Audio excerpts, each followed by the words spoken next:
Hi, I'm Mike Canberger with TurkeyFast Studios. Today I'm going to show you how to use the attack slot system in Cat RPG Builder.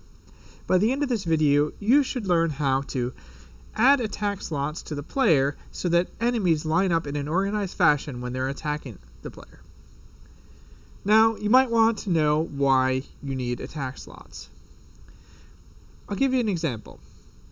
So I've set up this scene using some assets that I'll list in the description of the video.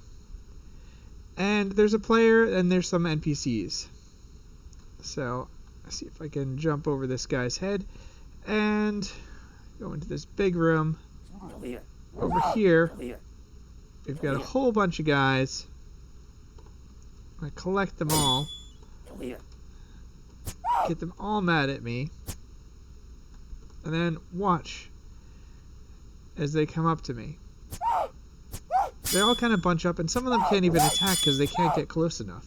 And they're kind of spreading out a little bit, but not much. And I died.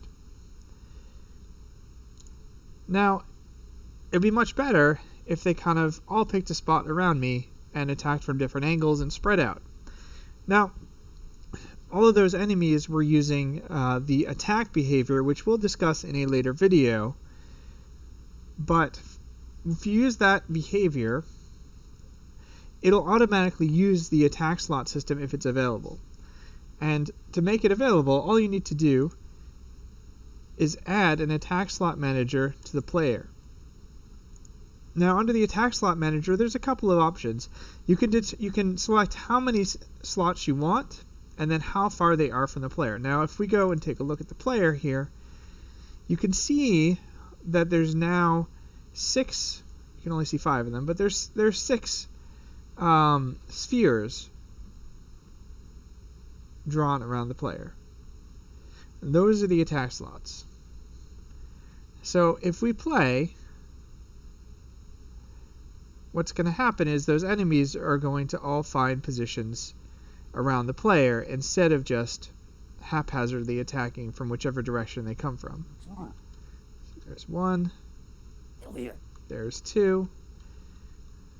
Now, let me pause this for a second. Now, if you notice, there's 2 enemies coming at me, right? There's that big guy and then there's a little guy. And you can see that 2 of the attack slots are highlighted in red. That means those are taken. So if you watch, you can see they stand in those attack slots, and that's where they're going to attack me from. And if I move, they're going to come after me and get into the same slots.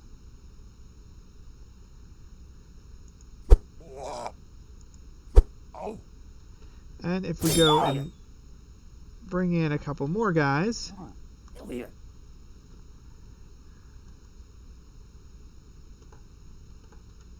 pause that. If you take a look, so if we look in the, when we paused it, if we look in the scene view again, we can see that 5 out of the 6 attack slots are already taken up.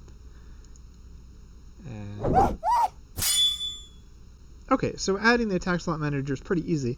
Now, what if you're not using the attack behavior?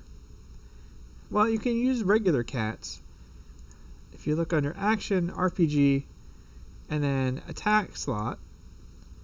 So what you can do on your NPCs is you can have them reserve an attack slot. And once you reserve one, you have to make sure to release it. Because otherwise, unless the NPC game object is deleted, that attack slot will stay reserved for that NPC. And then you can either move to the attack slot, which is going to actually be a regular move action. It's not going to use any sort of like pathfinding. Or you can do set navigation destination to attack slot to actually move there.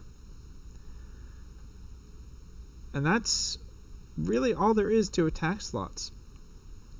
In this video, you should have learned how to add attack slots to the player and how to use them in Cat RPG Builder. I hope you found this video informative and useful. Let us know in the comments if there are other videos or tutorials you'd like to see. Be sure to subscribe and follow us on social media for the latest videos and other news. For more information on Cat or Cat RPG Builder and how they can help you build and prototype RPGs faster, please visit catgamebuilder.com. I'm Mike Hanberger with Tricky Fast Studios. Thanks for watching.